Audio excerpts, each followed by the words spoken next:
Permission to record this lecture po para sa mga wala. And let me share my screen. Naririnig po ba ako?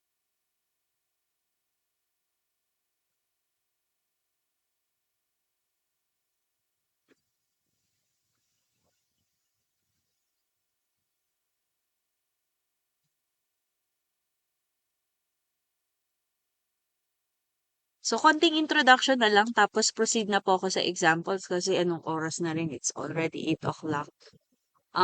So again, I'm going to discuss tonight the anti-differentiation or the integration and integration by substitution. So we will not include po yung mga dito sa integration, yung mga transcendental functions. So we will just deal with algebraic or polynomial functions. So ibig sabihin, linear, quadratic, cubic, rational, square root functions, cube root functions. Yun lang po yung kukunin natin yung integral nila. And additionally, anti-differentiation is the process of finding the integral of a function. So this is the inverse operation of differentiation.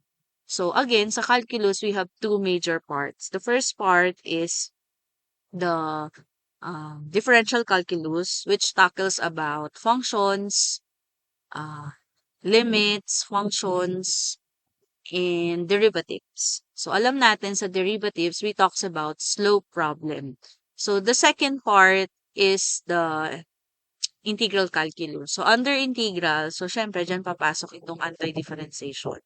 So, if differentiation is the process of finding the derivatives, sa differentiation, di ba, we talks about slope problem. While anti-differentiation, we're talking about the area of a region under a curve. So, ibig sabihin, ang kukunin naman natin ngayon, area. Pero, we're dealing with indefinite integral. So, when we say indefinite integral, ano yun ko? Wala pala akong board, sorry. Pag sinabi nating definite integral kasi, yan, value talaga yung makukuha natin. And that value is what we call the area. So, bakit natin kailangan kunin yung area ng under the curve, between the curves? Kasi yun nga yung isa sa naging uh, solution, how to find the area between the curves or under the region.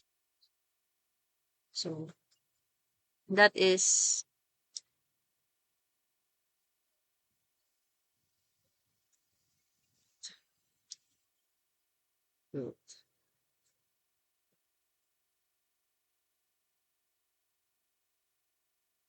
So again, the other part of calculus is we're dealing with the area of a region under a curve. Actually, not only area, meron ding volume.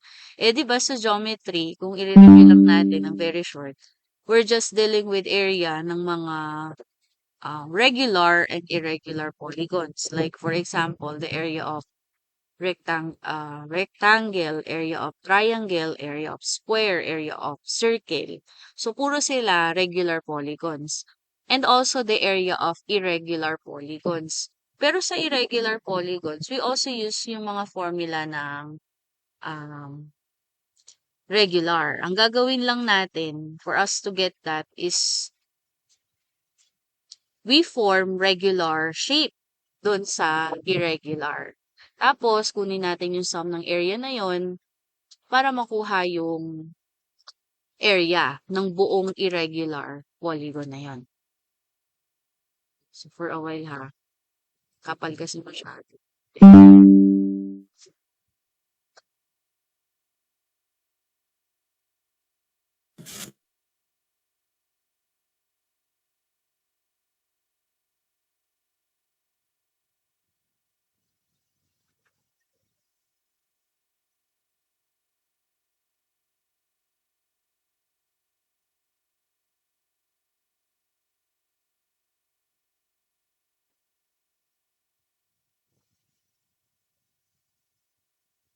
So, ano ba yung sinasabi ko kaninang irregular shape? Siyempre, yan yung mga halimbawa yan. Paano ba natin kukunin ang halimbawa, area ng bahay nyo? 'Di ba hindi naman regular talaga yung pinaka-floor area niyan? Ay, yung pinaka, ang tawag doon? Yung pinaka-area ng bahay. Kasi 'di ba minsan irregular yan? Like for example, ganyan yung itsura niya.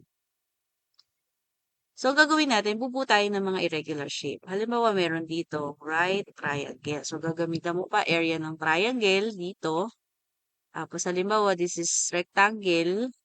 Then, this is another rectangle. So, the area of rectangle is length times width. For the triangle, that's 1/2 base times height. Tapos, kukunin mo yung sum ng lahat ng areas na yan. And that will be the area for this irregular shape. And how about those curve na paano naman natin kukunin?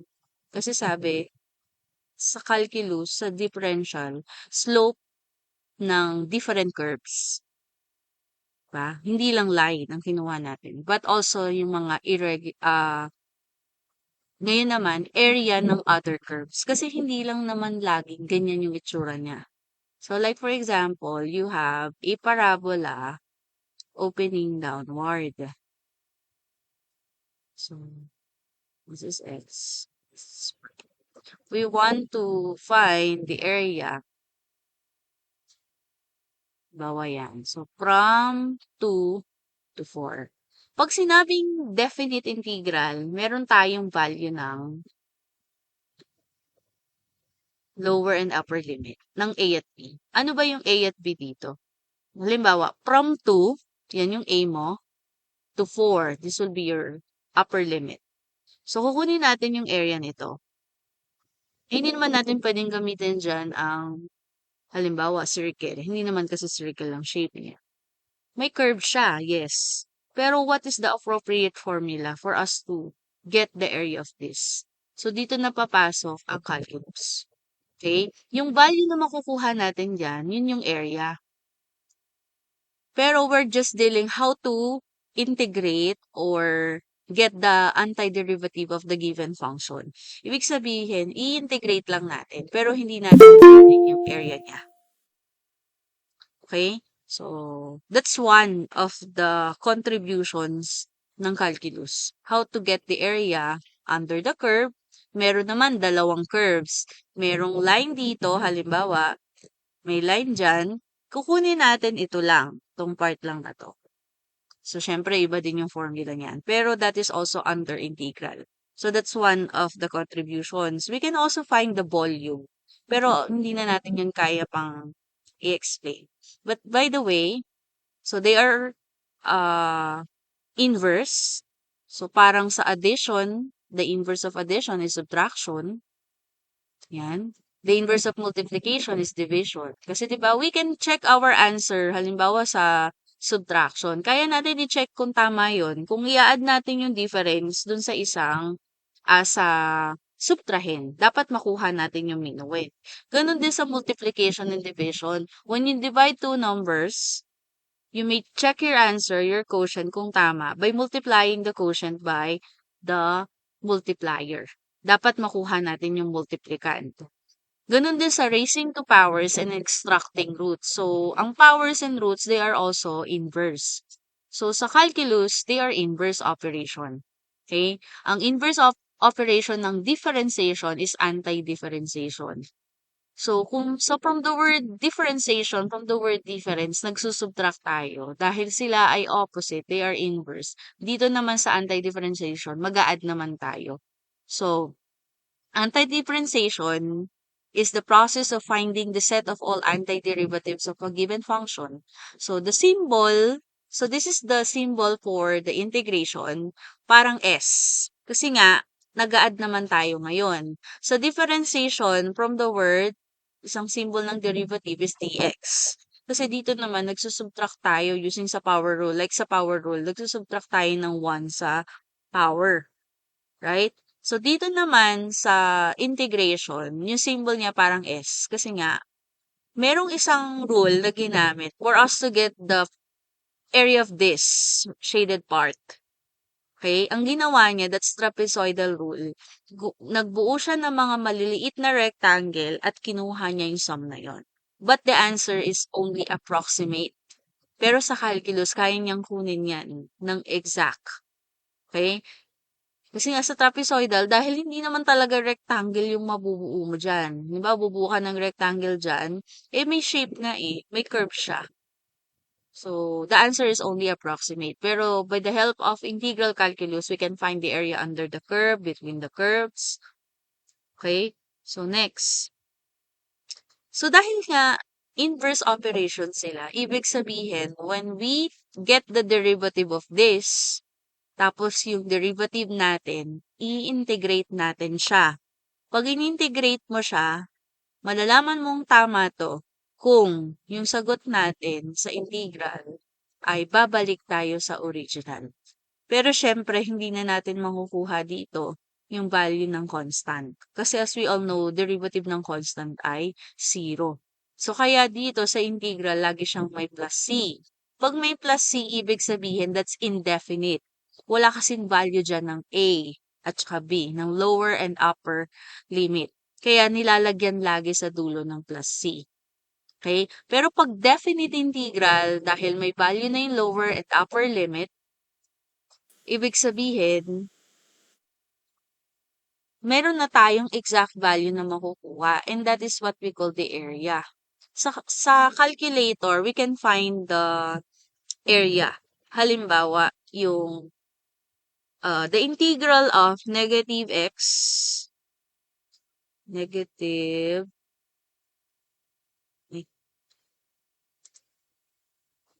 alto pala, the integral of x squared dx from, let's say, 1 to 4.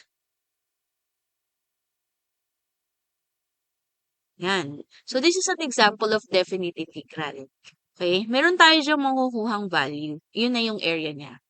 So, ma'am, ang area, laging positive yan. Wala namang negative na area eh. The negative sign indicates kung nasaan ba ang shaded part, yung region. Ibig sabihin ng negative, nasa baba siya. Pero yung area ng region na yon is 21 square units. Kasi we're talking about area. Diba? That's the unit that we use. Square units. Square meter. Something like that. So, ito, kung yan yung function niya, which is a parabola, right? Parabola opening downward ang graph niyan. From 1 to 4, ang area niya ay negative 21. The area is 21 square units. Pero ibig sabihin lang niyan, nasa baba siya. Okay? So, kung i-graph natin yan, so let me, sorry.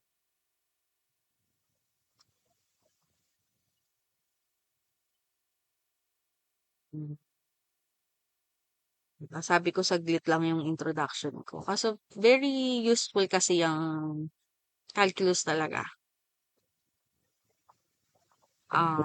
The equation is y equals negative x squared. Yan.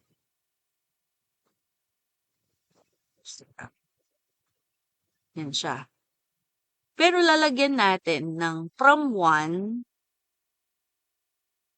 So, dito, sa point na to, paano ba ano dito? So, from 1 to 4. So, diba, dito, sa 1 na to,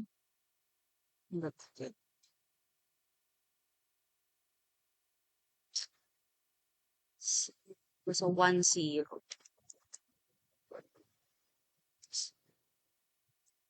Yan. Hanggang 4, di ba sabi natin? Kaso, lalabas na siya. Tapos, another is, dito na lang yung nasa loob. Halimbawa, meron tayong line which is y equals negative 5. So, this is area between two curves. Ma'am, bakit two curves? Kasi meron tayong parabola opening downward, tapos meron pa tayong line. Line is considered a function, right? So, alamin natin yung, para makuha natin yung area from, let's say, From 0 to 2 na lang. 0 to 2 na lang yung ano natin, class. So, yung point natin ay 0, 0, tsaka hanggang 1, 2, 2, 5. Let's say 2, 5. Negative 5. So, from here, sa 0, 0, sa origin hanggang dito, kukunin natin yung area niyan. Halimbawa, yan lang. Kaya, kung whatever your lower and upper limit, okay, yung value na makukuha mo, yun yung area niya. That's the shaded part. Okay, so balik tayo dun sa example. So, sabi ko kanina, when we get the integral of this, dapat makuha natin yung, when we get the derivative of this, makukuha dapat natin yung original. Pag in-integrate natin yung derivative natin. So,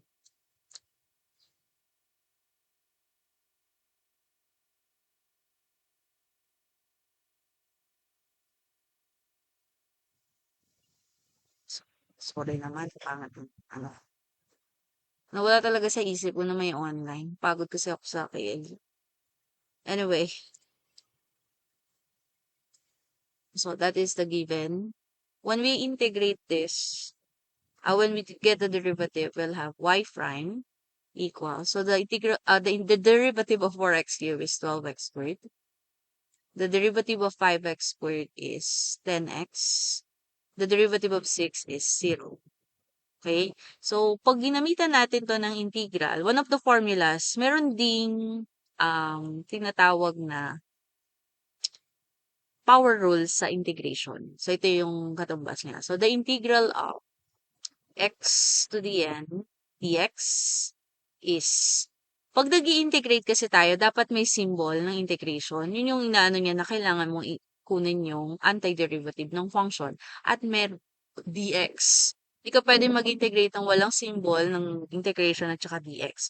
So that is where n should not be equal to negative 1. Hindi pwedeng gamitin tong rule na to kung ang value ng n ay negative 1. You can use this using when the value of the power is any real number except negative 1. So you will have x raised to n plus 1 over n plus 1 plus c. So we can use that here. So we will have, ang constant naman, ang integral naman ng cfx dx is, yung constant, yung coefficient, ibalabas mo sa symbol.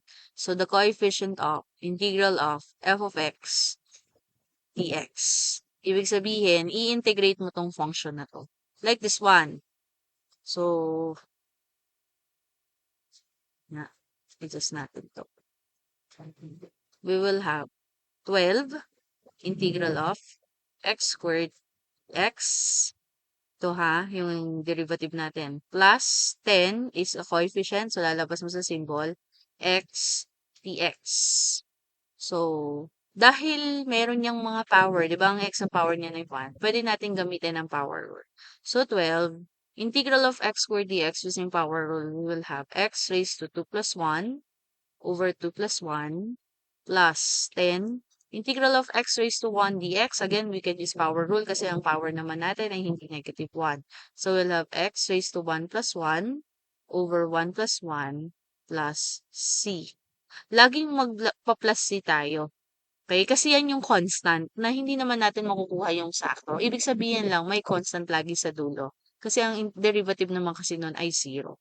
So, simplify, we will have, ako na lang sulat, 12 x 2 plus 1, that's 3, over 3, plus 10, x, 1 plus 1, it's 2, over 2, plus c. Simplify again.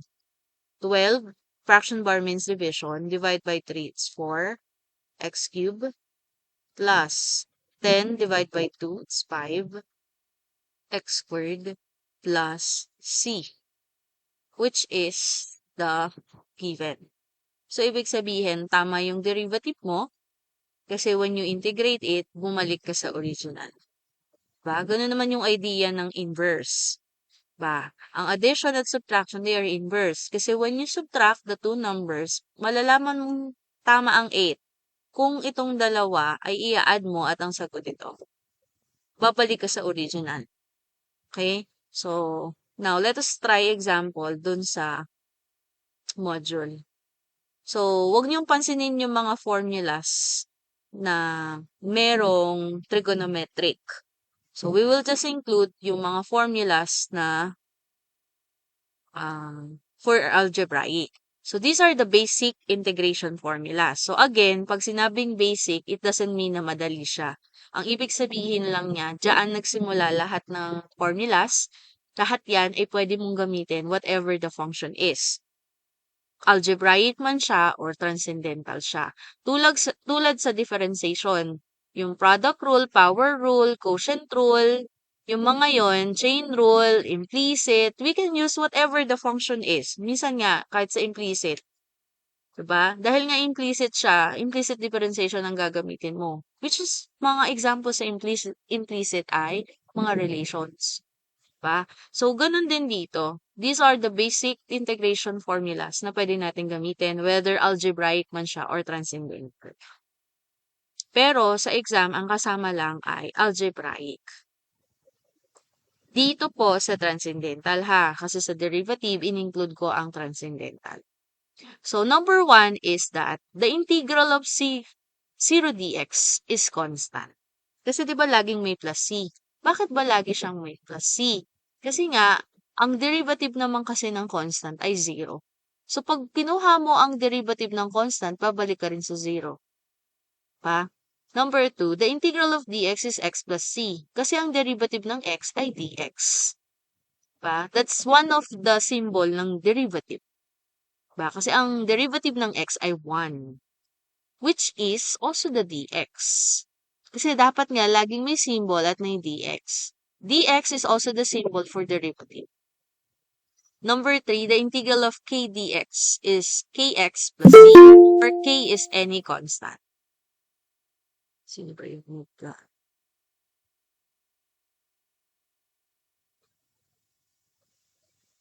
Pero nakaano naman ako, ataw dyan. Yung link ko ay hindi naman galing sa Google Classroom. So, makaka-join ang mga hindi makaka-join lang dyan yung hindi CBSU ang gamit. Anyway, so that's number 3. The integral of k dx is kx plus c. Kasi di ba ang derivative ng cx is c. Diba tawag dito, sa derivative.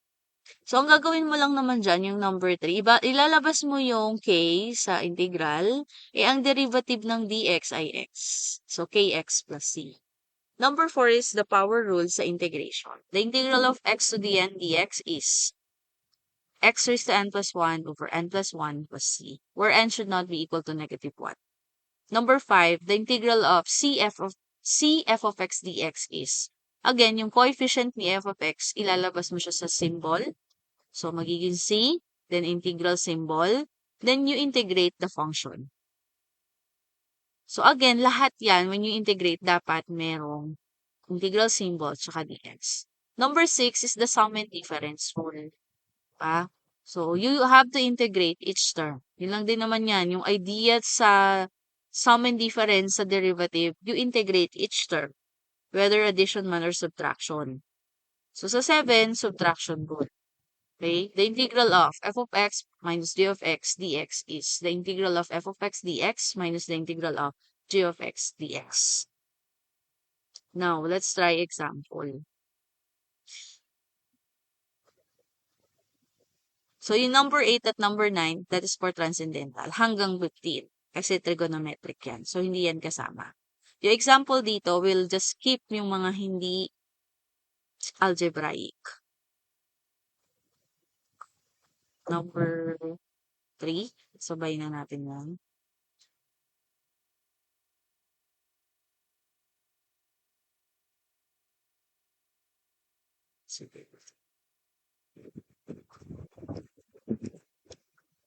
So, evaluate the following integrals. Number 1. So, kung papansinin niyo pala class sa mga formulas, wala diyang product rule, wala diyang quotient. So, nabawasan yung mga basic integral rules. Pero it doesn't mean na mas lumali siya. Ang ano lang dyan ay dahil walang product rule, kung ang form niya ay UV, gagawin mo ng paraan na maging isang line lang siya. Tulad nito, yung number 1. Okay? Wala rin tayong quotient rule. So, ibig sabihin, dapat gawan mo ng paraan na gagawin mo siyang gantong form. Into 1. Yan yung magiging, ano nun, counterpart. Dahil wala yung rule, gagawin mo na magiging ganito silang lahat. Into 1 line lang. Okay, so gagamitan pa rin natin yan ng mga basic differentiation, ng mga rules sa algebra. Okay, yung laws of exponent, yan. So let us try number 1. Number 1, so the integral of 5x to the fourth minus 8x cubed plus 9x squared minus 2x plus 7 dx. So, all we have to do, dahil polynomial function naman yan, i-distribute mo yung integral symbol, pwede naman yung kasi. Okay? Sa bawat term, then you put dx. I-distribute mo din yung dx sa bawat term. Tapos, yung mga coefficient nila, kung meron man, ilalabas mo na sa symbol. Okay? So, we'll have 5 integral of x to the fourth, then distribute also dx.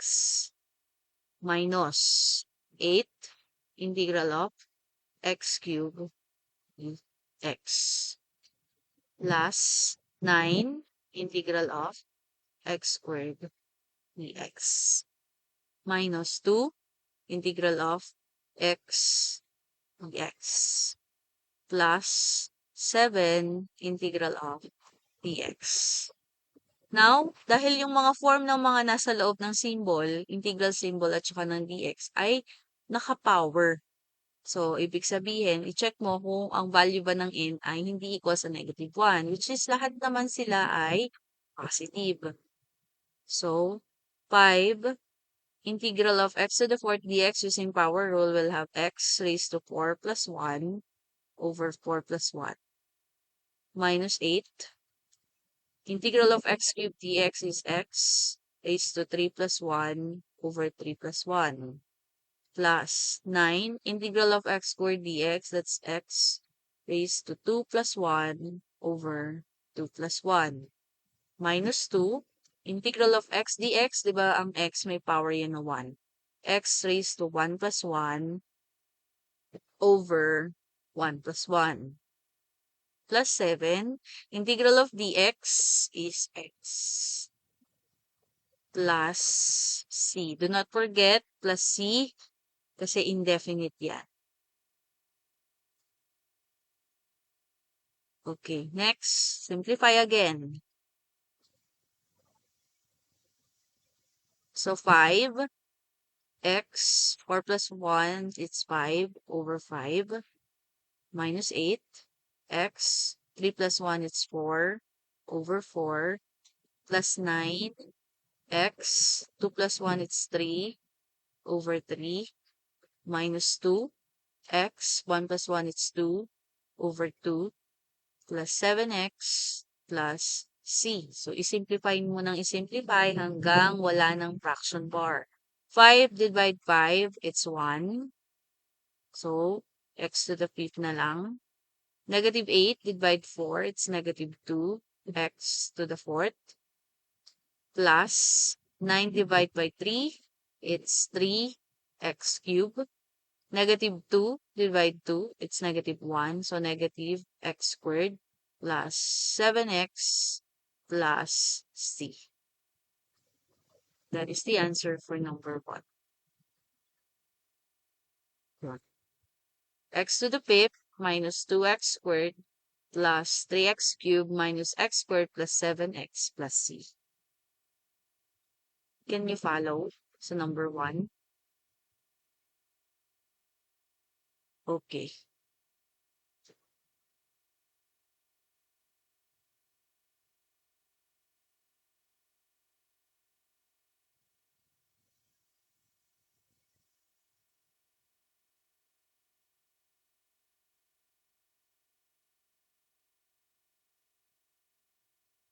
Next, number 2.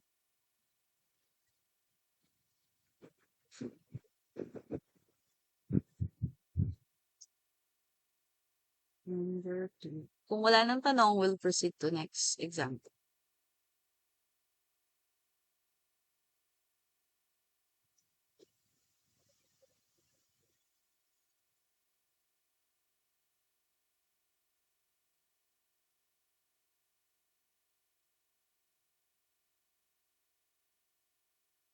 Number 2, the integral of square root of x multiplied by x plus 1 over x dx. So again, sabi ko nga walang product rule. So kailangan masimplify muna natin yung given. Nan lahat sila ay isang line lang sila. So the given is also the same with the integral of. Ang square root of x is equal to x raised to 1/2. Again, pag radical, ganun din dito sa integral. I-transform mo into exponential form. Multiply by x plus using negative exponent. Ang x raised to negative m, that is also equal to x raised to m. Pero di ba sa solution, laging ito muna ginagawa natin. Sa final answer na lang ginagawa na yung negative exponent gagawing positive. So, dito, dahil nga walang quotient rule, isulat natin siya sa ganitong form. Babaliktad. From this form, ganun naman siya. So, pag itinaas natin yan, magiging negative ang exponent nun. Kasi, nilagay mo na sa taas, sa numerator. Multiply by dx. So, gagamitan natin ng product rule sa laws of exponent. Kapag nagmumultiply tayo ng expression with the same base, just copy the base and add the exponent. So, parenthesis means multiplication. So, the integral of x raised to 1/2 multiplied by x. Ang x, ang power niyan ay 1. So, para madali ang kayo, gawin nyo tong 1 na same ng, para maging similar fraction. Yung mga simpleng ganyan para hindi mo nagagamitan ng calculator. Ang 1, para maging similar siya sa 1/2, pareho lang sa 2 over 2. Ba? So, 1 times 2, it's 2. Yung magiging numerator natin. Then, kung ano yung denominator nun. Dahil similar na sila, mas madali ang i-add. Ang negative 1 kanina ay pareho lang sa negative 2 over 2. Pag similar kasi, all you have to do is copy the denominator. Then, perform the operation sa numerator. So, 1 plus 2. Kasi, sa product rule, sa loss of exponent, ina-add sila. Kaya, add mo, 1 plus 2 is 3, which is 3/2. Diba, we know that 1/2 plus 1 is 1 and 1/2, which is, dapat, ang sagot natin ay naka-improper. Hindi tayo gumagamit ng mixed number. Plus, x raised to 1/2 multiplied by x raised to negative 2 over 2. So, copy the base, add the exponent. So, 1/2 plus negative 2 over 2. So, dahil similar fraction, kopyahin ng denominator, perform the operation. 1 plus negative 2, it's negative 1 dx. Ayan. So, nakakaisang line na sila. So, easy. I-distribute na lang natin ang integral sign sa bawat term, tsaka yung dx. So, the integral of x raised to 3/2 dx plus the integral of x raised to negative 1/2 dx. So, again, power rule ang gagamitin natin. Dahil yung sa power rule, wala namang sinabi na bawal siyang gamitin pag fraction ang exponent. Ang sabi lang naman, pag negative 1, hindi siya pwedeng gamitin. And hindi naman to negative 1. So, okay lang yan. So, the integral of x raised to 3/2 dx is x raised to 3/2 plus 1, diba? So, para mas madaling mag-add, hindi na kinakalculate, 2 over 2 nang gamitin natin. Over 3/2 plus 2 over 2. Kasi ang 2 over 2, that's simply 1. Pero para mas madali natin kunin yung sum nila. Plus, the integral of x raised to negative 1/2 dx is x raised to negative 1 half plus 2 over 2 over negative 1 half plus 2 over 2 plus C. So again, sabi ko sa inyo, pag negative ang exponent, gagawing positive sa sagot. Sa solution, okay lang yon. Pero sa final answer, i-convert nyo na siya into positive kung negative ang exponent. So 3 plus 2, it's 5 halves over 5 halves plus x, negative 1 half plus 2 over 2. So negative 1 plus 2, it's 1 half over 1 half plus c. So dahil meron pang mga um, fraction sa ilalim, ibig sabihin hindi pa yan nakasimplify. Meron pang fraction, tas another fraction. So simplify. Sa division, di ba, of fraction, ang ginagawa natin, A over B divide by C over D. Copy the first one, proceed to multiplication, then reciprocal ng pangalawa. Sa multiplication, just multiply numerator by numerator, denominator by denominator. So ito, pag ganyan, itataas nyo to, pero kukunin nyo na yung reciprocal. Kasi yun, no? So, ang 5 halves, ang reciprocal niya ay 2/5. Kasi may 1 dito. Para siyang 1 divided by 5 halves. So, kukopyahin mo lang yung nasa taas, which is x raised to 5 halves. Then, reciprocal nito. Kasi proceed to multiply. So, multiplication. So, magkakatabi na yan. So, yung 5 halves, magiging 2/5. So, when we simplify this term, that's 2/5 x raised to 5 halves. So, ito naman, plus, copy the first one, proceed to multiplication, reciprocal ng 1 half, which is 2, plus c. Dahil wala namang negative exponent, that is the answer. 2/5 x raised to 5 halves plus 2x raised to 1 half plus c. Okay. So, clear ba? Mahaba lang talaga yung solution niya, class. Kaya, careful kayo sa pagsisimplify kasi konting mali niyan, mamamali na lahat. Number 3.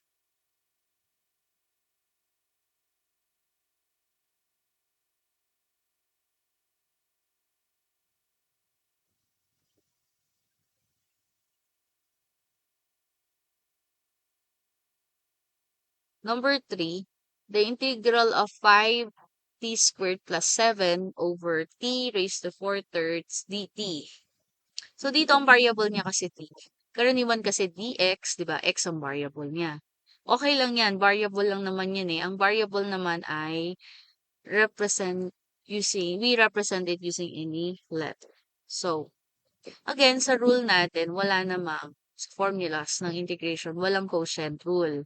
So, gagamitan natin yan na yung nasa baba, itataas mo na lang. So, again, dahil nasa denominator siya, tapos ilalagay nyo sa numerator, pag itinaas mo na, magiging negative na yung exponent niya.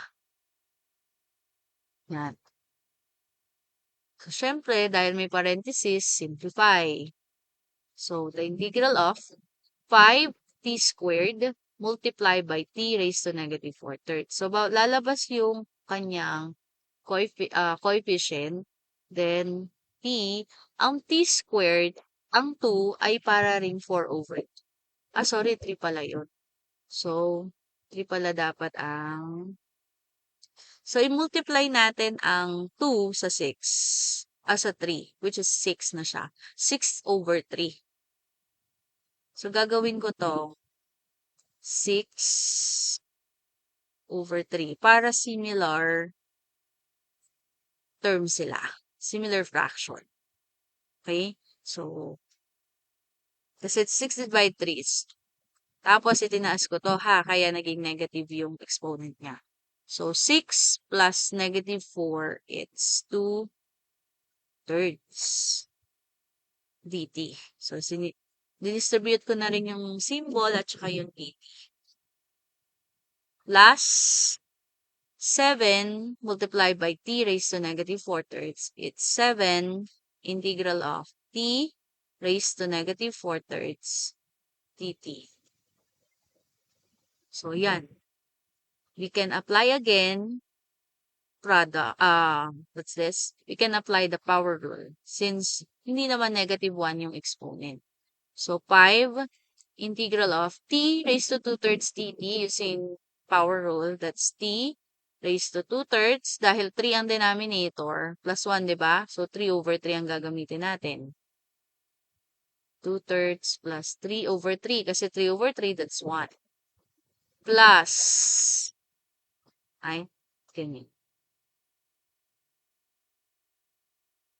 Bakit siya? Dito dapat. Over 2/3 plus 3/3 plus 7 integral of t raised to negative 4/3 dt. It's t raised to negative 4/3 plus 3/3 over negative 4/3 plus 3/3 plus c. So, simplify, we'll have 5t, 2/3 plus 3/3, so 2 plus 3, it's 5. 5/3 over 5/3 plus 7t, negative 4/3 plus 3/3, so negative 4 plus 3, it's negative 1/3 over negative 1/3 plus c. So, again, may fraction bar pa rin. So, ibig sabihin, isi-simplify pa. 5 divide by 5/3. So, di ba? Copy the first one, 5. Proceed to multiplication, reciprocal nung ilalim. So, magiging 3/5 t raised to 5/3. Plus, copy the first one, proceed to multiplication, reciprocal nitong ilalim. Ang reciprocal ng negative 1/3, it's negative 3. Negative 3 over 1 or negative 3. t raised to negative 1/3 plus c. So, simplify. Again, may mga parentheses pa. We can do cancellation kasi multiplication naman yan. So, 3t raised to 5/3. Kasi ang 5 times 3, it's 15. Divide 5, it's 3. Plus 7 times negative 3, it's negative 21. t raised to negative 1/3 plus c. So, dahil merong negative exponent, express that into positive kasi sagot na to. So, that means 3t raised to 5/3 minus 21. Ang naka-raise lang sa negative exponent yung ibababa natin, which is si t lang. Tapos, yung negative exponent magiging positive plus c. So, that is the answer. 3t raised to 5/3 minus 21 over t raised to 1/3 plus. Ayan.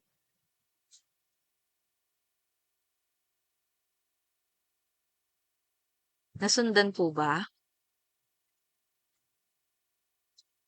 Okay. So, we'll skip 4, 5, and 6. Kasi yan ay trigonometric.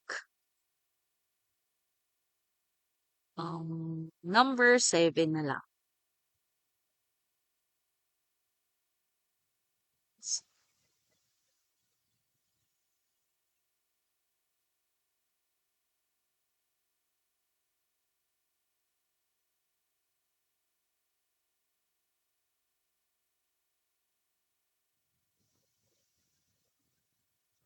Number 7, the integral of square root of y plus 1 over square root of y dy. So, parang katulad lang din naman yan nung may square root. Tapos, pag ganyan ang itsura, gagawin mo lang, itataas mo yon. Okay? Lahat ng naka-radical form, you have to convert it into exponential form. So, ang square root of y, that's y raised to 1/2. Plus, ang 1 over square root of y, that is y raised to negative 1/2. Using negative exponent, itataas natin siya. Dito, y lang yung kanyang variable. So again, just distribute the integral sign, tapos sa bawat term, tapos dy. Plus integral of y raised to negative 1/2 dy. So again, bawal kang mag-integrate ng walang symbol ng integration at saka dy. So, the integral of y raised to 1/2 dy, dahil ang exponent naman natin ay hindi negative 1, pwede tayo mag-power rule. So, y raised to 1/2 plus 2 over 2 na lang kaysa 1 para similar terms. Pero kung nalilito kayo dyan, edi i-calculate nyo na lang. Plus, the integral of y raised to negative 1/2 dy is y raised to negative 1/2 plus 2 over 2 over negative 1/2 plus 2 over 2 plus c. By the way, pag nag-integrate ka na, dapat wala nang integral symbol dito. Kasi ginamit mo na yung rule eh. Once nagamit mo na yung rule, nawawala na yung integration sign. Sa derivative naman, pag nag-derivative ka na, pag kinuha mo na yung derivative ng function, dapat naka-equal na siya sa derivative symbol. So, y prime, f prime of x, sa derivative of x. Dito, pag ginamit mo na yung rule, nawawala na yung symbol. Kasi nga, ginamit mo na yung nag-integrate ka na. Pero that sa dulo, may plus c na for indefinite. Let's simplify. So, y 1/2 plus 2 over 2, it's 3/2. Again, sa ilalim may 3/2. So, babalik na rin lang natin to magiging 2/3. Plus, y raised to negative 1/2 plus 2 over 2, that's y. So, negative 1 plus 2, it's 1/2. Sa ilalim may 1/2. Ang reciprocal ng 1/2 ay 2. Plus, that is the answer.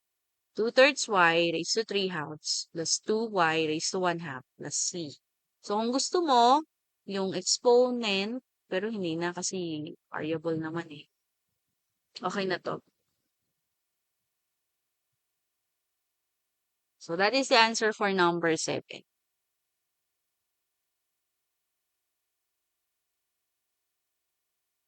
I think that is the last probably of next August.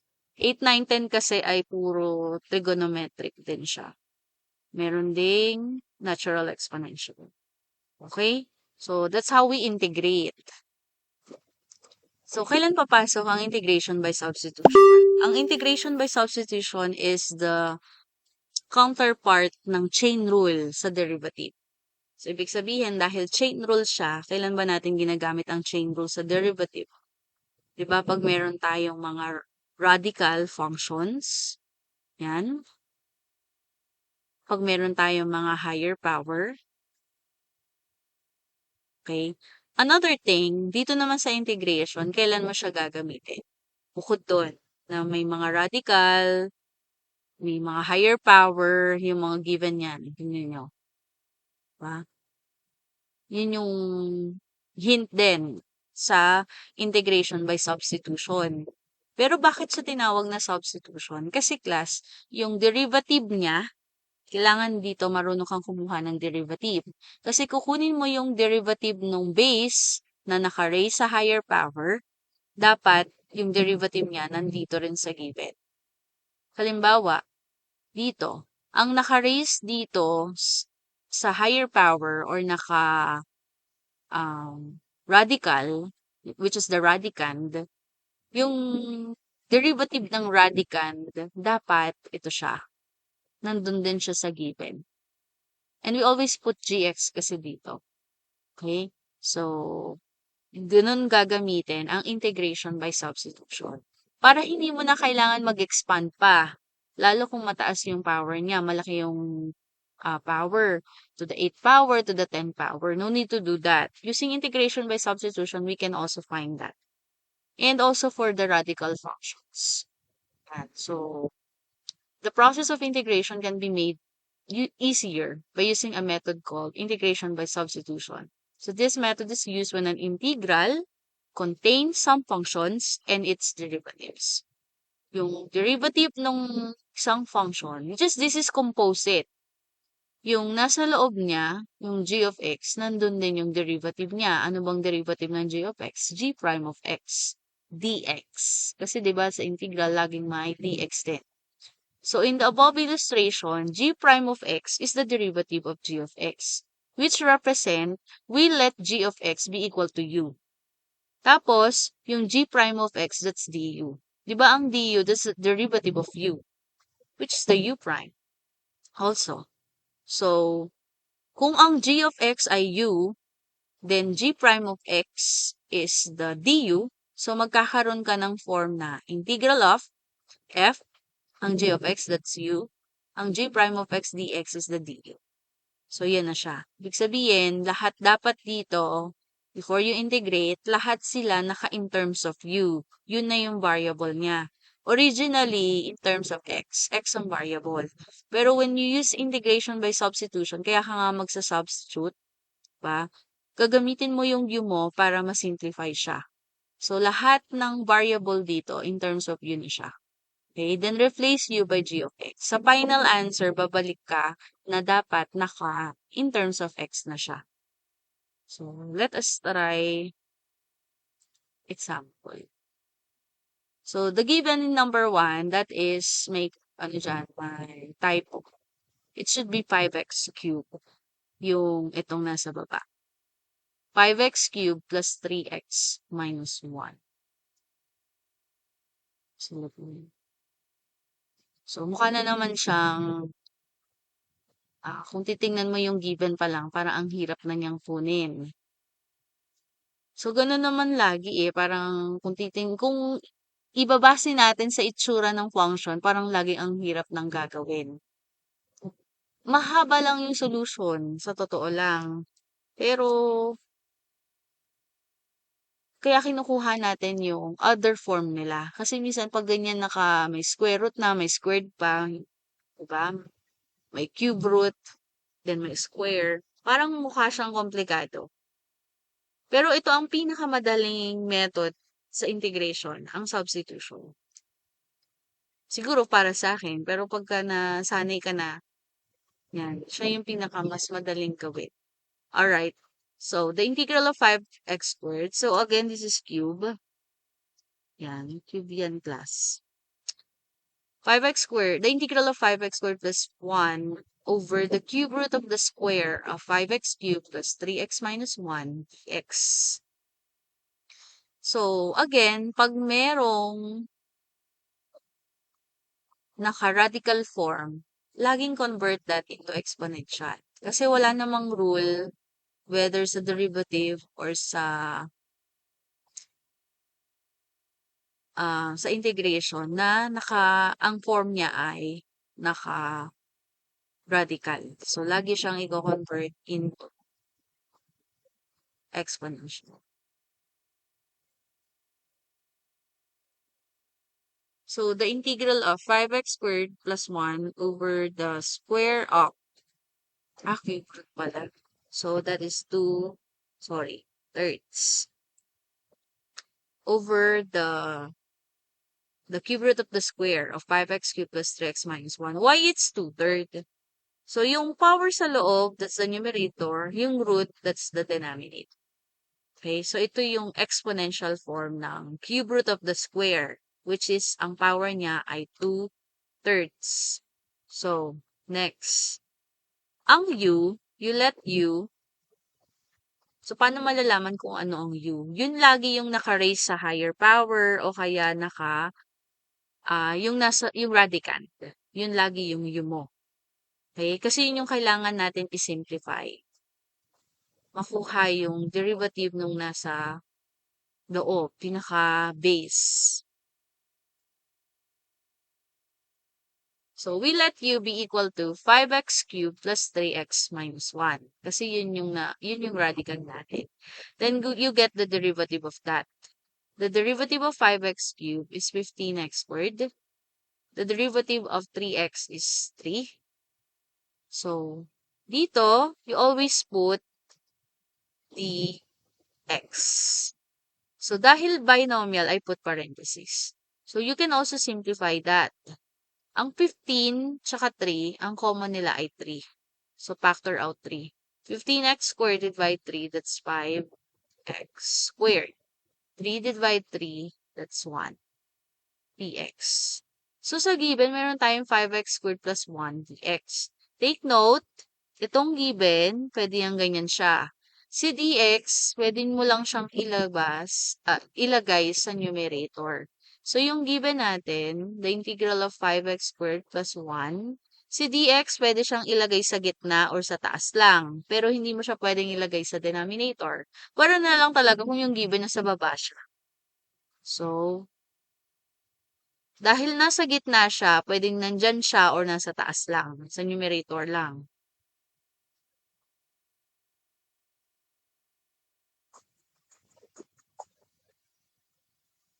So, sa given, ang meron lang, 5x squared plus 1 dx, which is, ito yon. Kaso may 3. So, syempre, para mawala yung 3, simply divide both sides by 3. So, ibig sabihin, ang 5x squared plus 1 dx ay equal sa du over 3, that's 1/3 also. 1/3 du.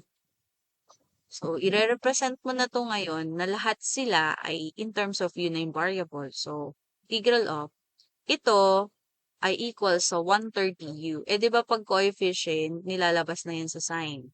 So, 1/3 du over itong base, di ba, that is the u natin, raised to 2/3. Yan.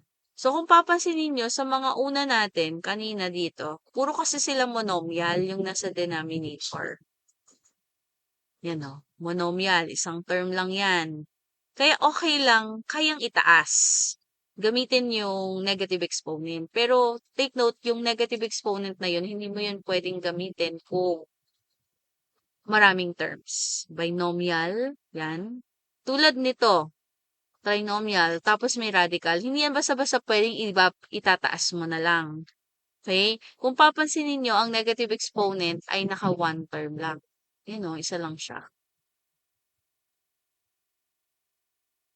So, kung yan o, one term siya, pag itinaas mo, magiging negative lang exponent. Itong mga to, hindi pwede yun. Hindi yan pwede. Hindi natin yan pwedeng i-allow. Pero kung one term na siya, kaya tayo nagsasubstitution para maging one term na lang to. Ba? So, pwede na kasi one term na lang. So, the given is also equal to 1/3 the integral of. Pag itinaas na natin yan, magiging negative na siya.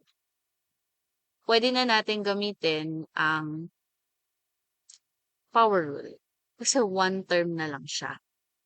So, bakit pwede ang power rule? Kasi may power at ang power niya hindi naman equal sa negative 1. So, 1/3, integral of u raised to negative 2/3 du, it's u raised to negative 2/3 plus, so 3 over 3 na lang, over negative 2/3 plus 3 over 3 plus c. Simplify, 1/3 u, so negative 2 plus 3, it's 1/3 over 1/3 plus c. Simplify again. 1/3, copy the first one, reciprocal of this, which is 3. Ha? u raised to 1/3 plus c. So, 3 times 1/3, that's 1. Ha? Pwede itong i-cancel. So, ano na lang? U raised to 1/3 plus c. So, ibabalik mo daw sa original. Yung u, ibabalik mo na dapat naka in terms of x. So, ang u natin ay 5x cubed plus 3x minus 1 raised to 1/3 plus c. Yan, naka in terms of x na siya. So, that is the answer. So, dahil ang given daw ay radical, so i-convert mo yung sagot mo into radical. Di ba pag ang power ay 1/3, that is cube root. So, the cube root of 5x cubed plus 3x minus 1 plus c. Ayan. Yan yung sagot natin sa module. the cube root of 5x cubed plus 3x minus 1. So, kung yung given ay hindi naman nakaradikal, edi ito na yung sagot natin. Kasi merong mga given sa module na hindi nakaradikal. Like,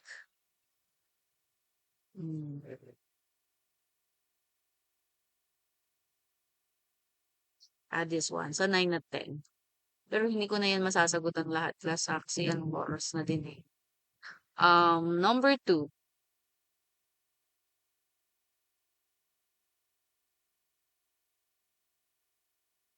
Medyo nagkakaroon na ba ng idea? Nasusundan na ba? Paano ginagawa ang substitution? May tanong ba dito sa number 1?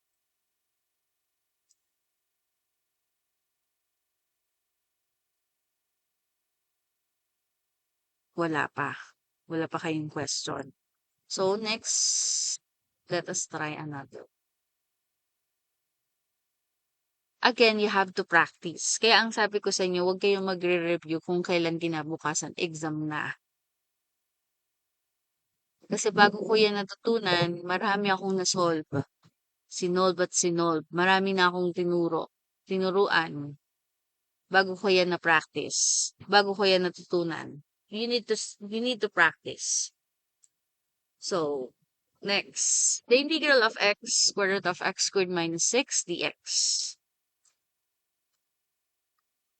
Kaya puro ako example. Sa module, puro example. Kasi you have to practice.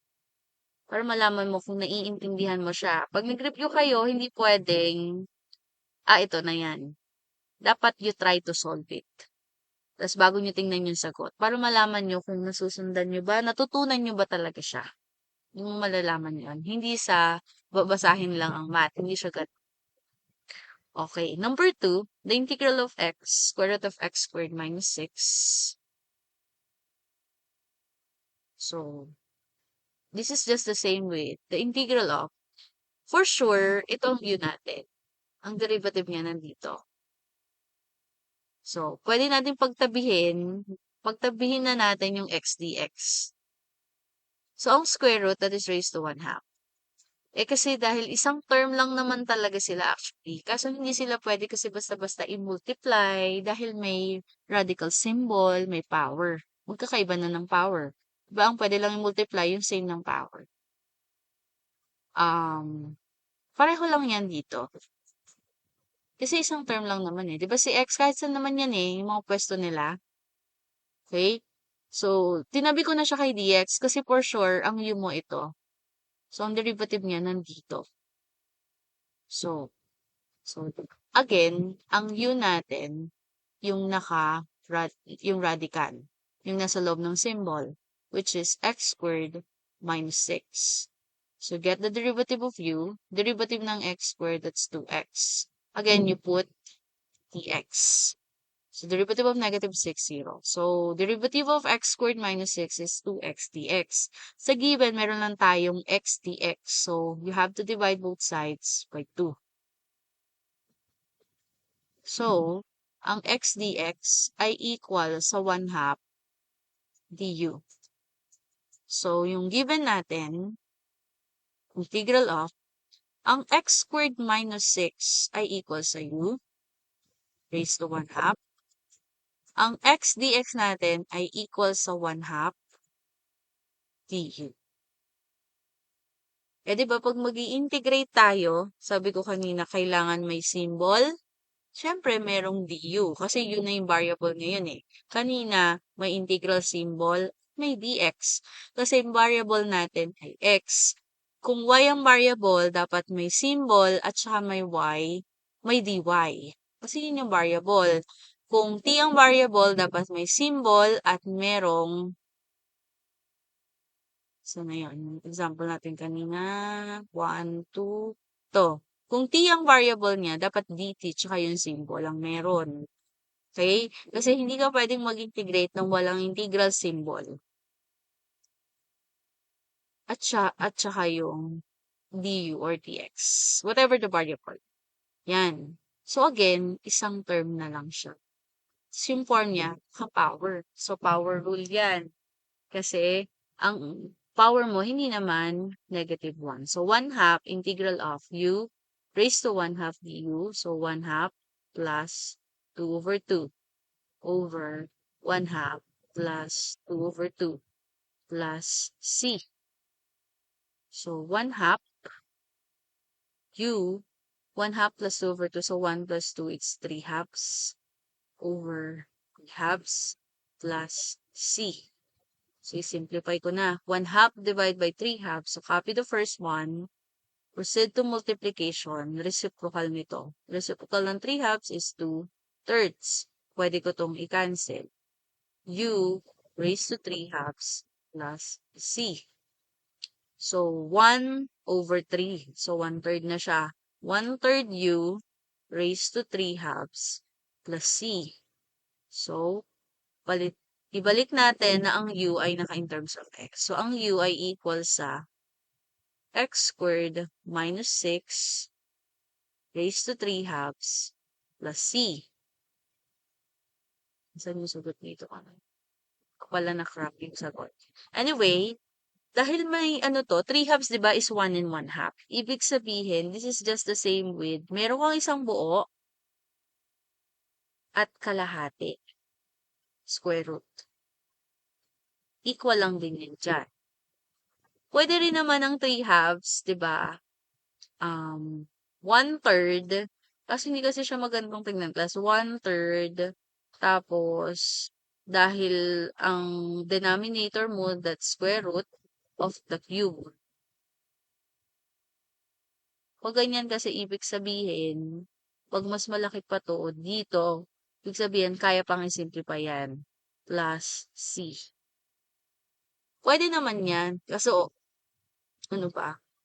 Sa radicals kasi, hindi siya nakasimplify. Ito talaga yung simplify niya. Kasi meron ka pang 1 and 1 half. Isang buong ito, yung base niya, at saka may nakatira pang kalahati, kaya square root. Square root of x squared minus 6.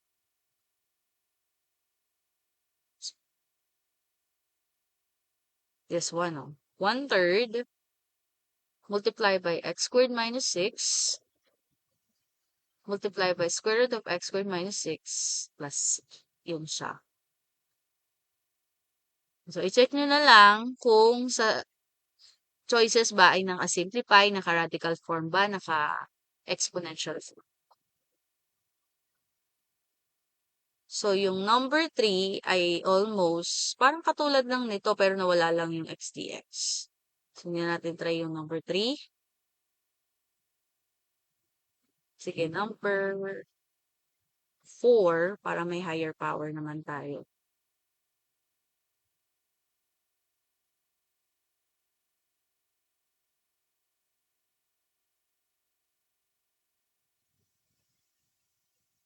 Yung iba example, kayo na lang mag-try ha.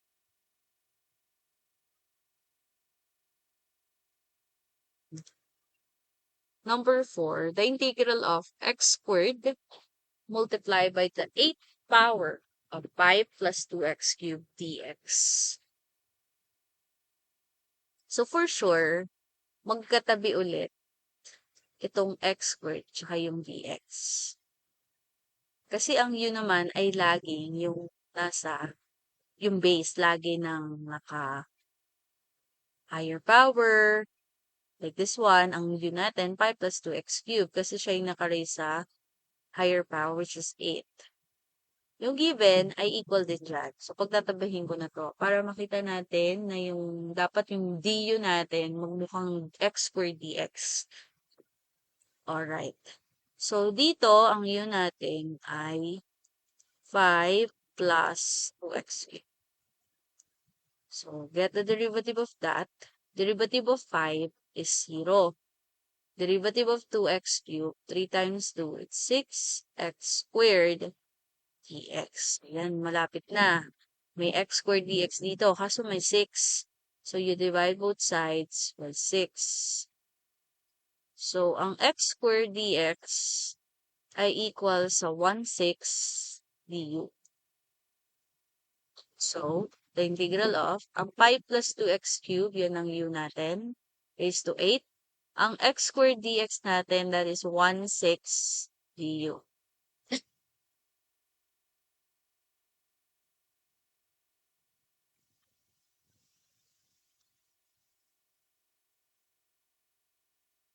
Next. Ayan, pwede na ulit tayo mag-power rule. So, integral.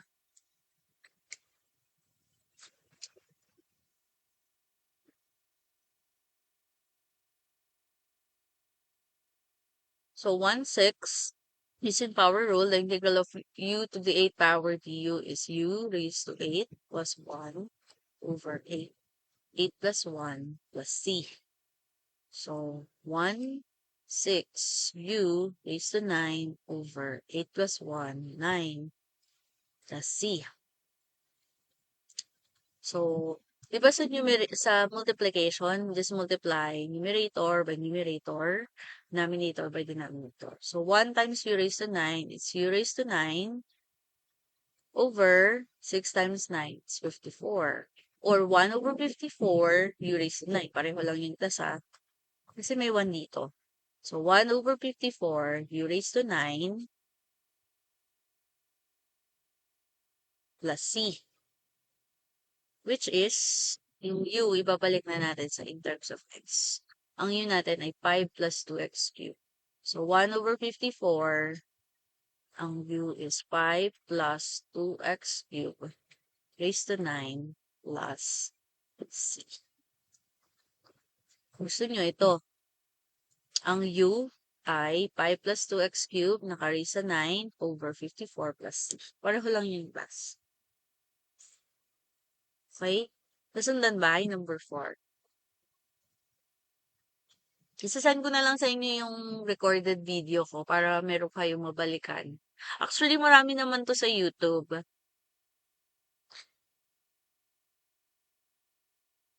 Hanap lang talaga kayo ng medyo madaling intindihin. Number 5, itataas nyo lang. Tataas. Ang u natin dyan, 1 minus 8x cubed. Siguro hanggang 9:30 lang tayo ha. Sinong may exam bukas? Meron pa ba kayong exam bukas? Wala.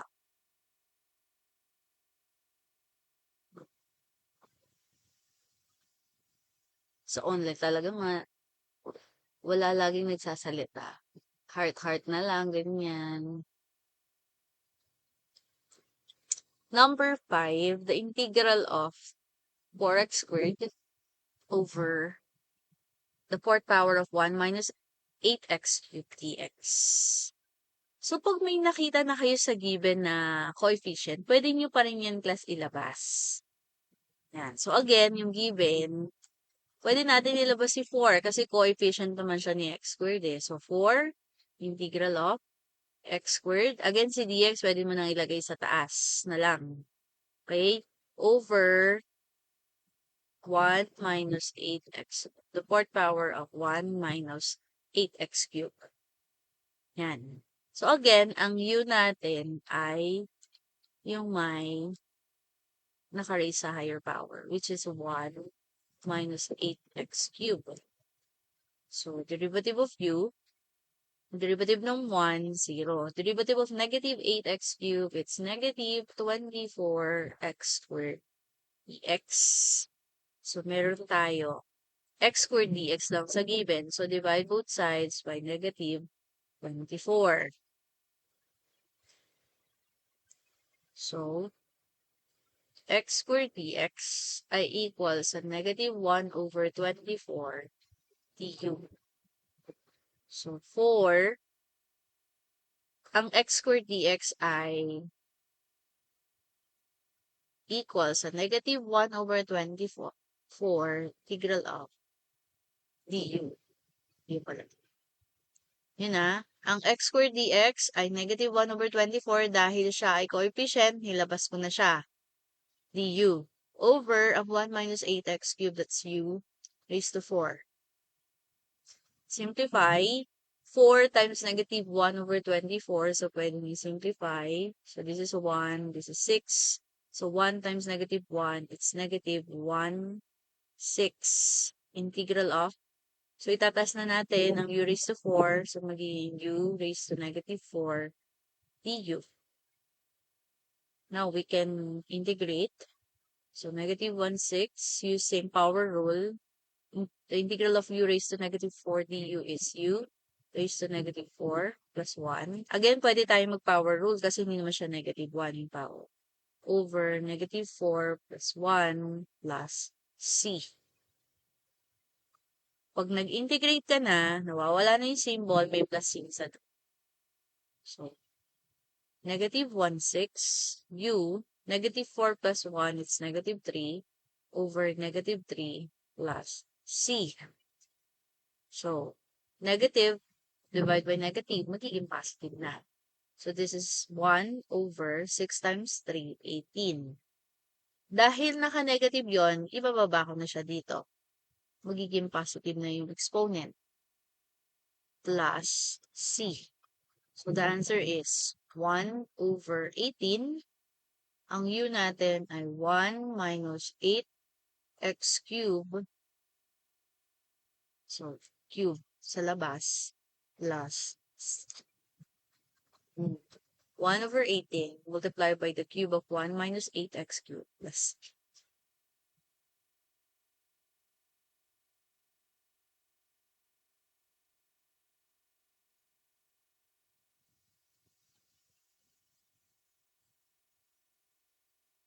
Any question? Sa number 5.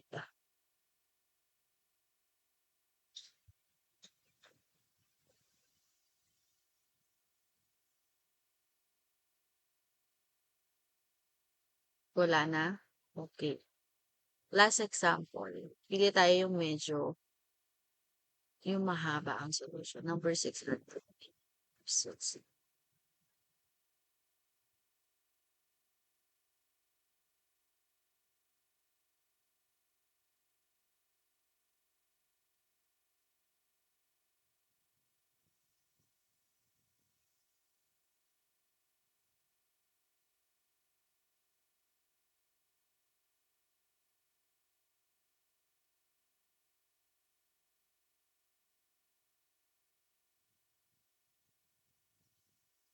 Number 6. The integral of x squared multiplied by the square root of 1 plus x dx.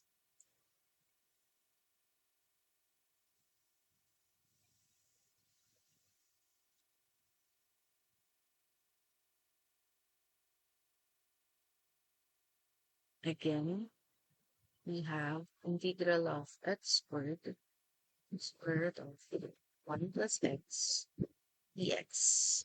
So again, express to into exponential form. So that is, for sure, si x squared kasama niya si dx.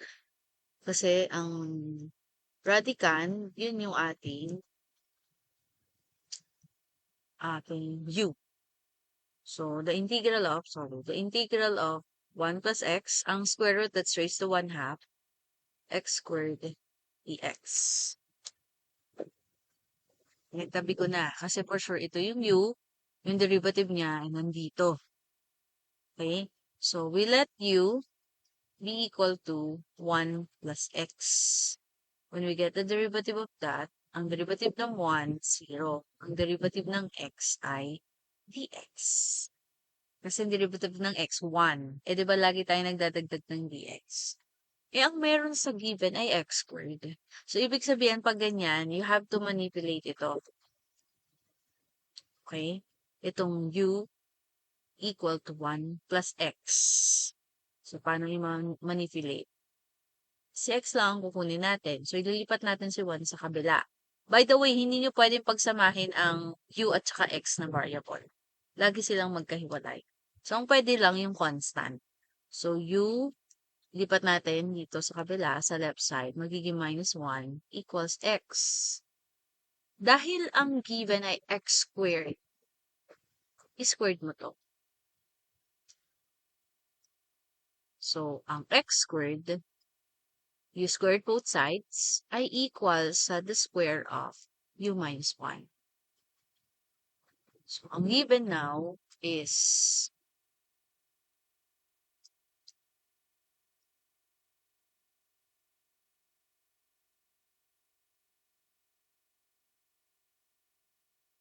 ang 1 plus x, so the integral of, that's equal to u raised to 1 half. Ang x squared dx, ang x squared ay equal dito sa the square of u minus 1. Ang dx ay equal sa, pwede na natin silang i-integrate kasi meron ng integral symbol du. Pero i-simplify mo muna kasi, again, wala tayong product rule. So, ibig sabihin, expand this, tapos i-multiply yung sagot dyan, yung expanded form niyan, dito sa u raised to 1 half. Para isang line na silang lahat. So, u raised to 1 half, the integral of u raised to 1 half, expand muna natin itong the square of u minus 1. So, using FOIL method. So, yung shortcut na lang ako ha. U times u, that's u squared. So, dahil 2 yan, magiging 4 over 2. U times negative 1, it's negative u. Times 2, it's negative 2u. Negative 1 times negative 1, it's positive 1. U. Again, pag in-expand natin ng square of binomial, ang sagot ay trinomial. We square the first term, u times u squared, or u raised to 4 over 2. Pareho lang yan. We square the second term, negative 1 times negative 1, positive 1. Twice the product of the term. So, u times negative 1, it's negative u times 2, negative 2. So, again, distribute natin ang u raised to 1 half sa bawat term na nasa parenthesis. So, integral of u raised to 1 half times u raised to 4 halves, dahil this is multiplication, parenthesis means multiplication, same base sila, so we use product rule, sa laws of exponent. So, 1 plus 4, we add the exponent, 5 halves, minus 2, same base na naman, and multiplication, so, add the exponent. This is 1 ang exponent niya, ba? Ng u. Which is just the same with 2 over 2. So, 1 plus 2, it's 3 halves. Plus, u raised to 1 half times 1, it's u raised to 1 half du. So, pwede na natin i-distribute ngayon yung sign ng integral, tsaka yung du sa bawat term.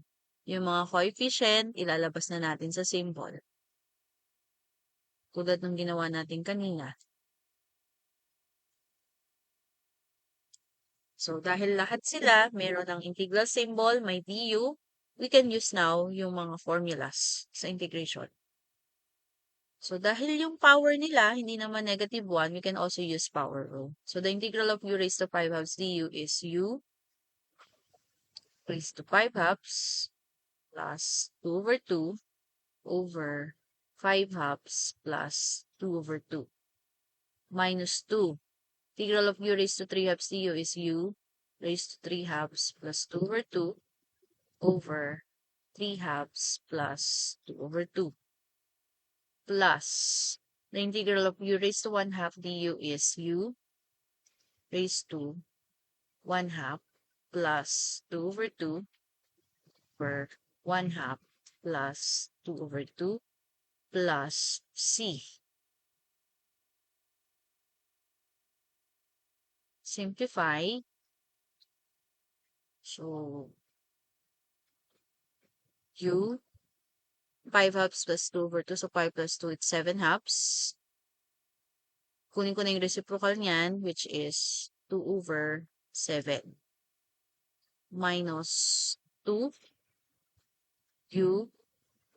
3 plus 2, it's 5 halves. Multiply ko na to sa 2/5. Kasi that's the reciprocal of 5 halves.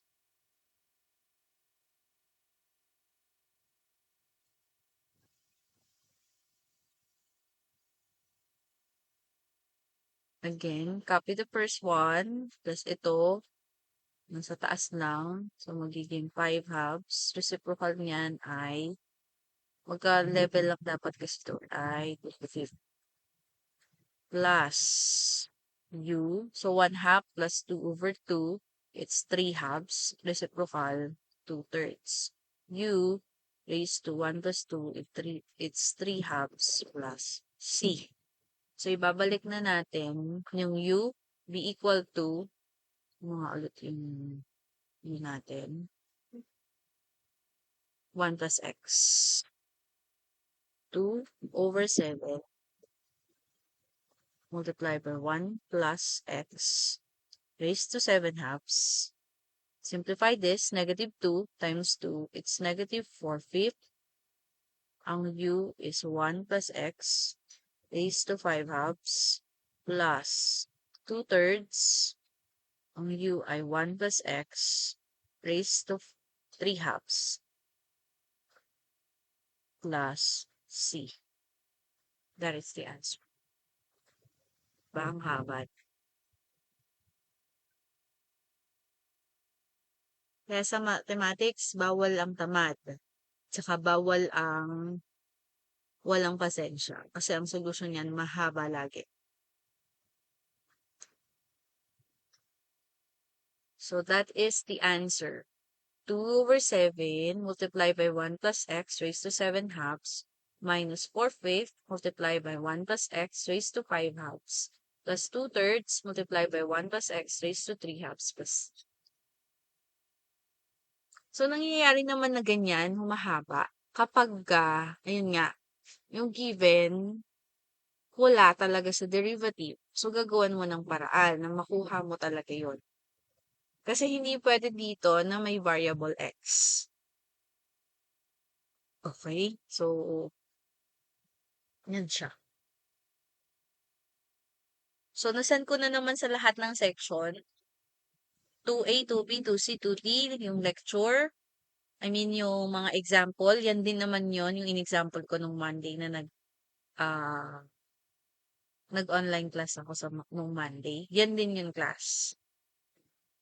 So, any question or clarification, ang coverage ng exam, again, hanggang dito sa integration by substitution. Algebraic lang po yung kasama sa exam. I-disregard nyo yung mga example dyan na transcendental. You may try other example kasi we're running out of time. It's late na din naman. Syempre, para makapagpahinga din ng lahat.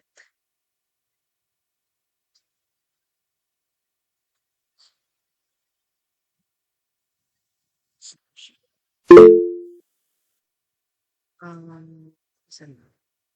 Hmm?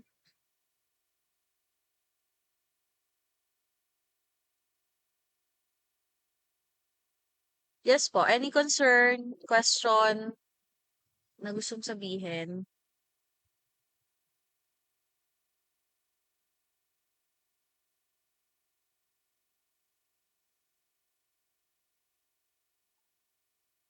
Two o'clock po. Spin off. Kasi sa umaga po ang third year eh.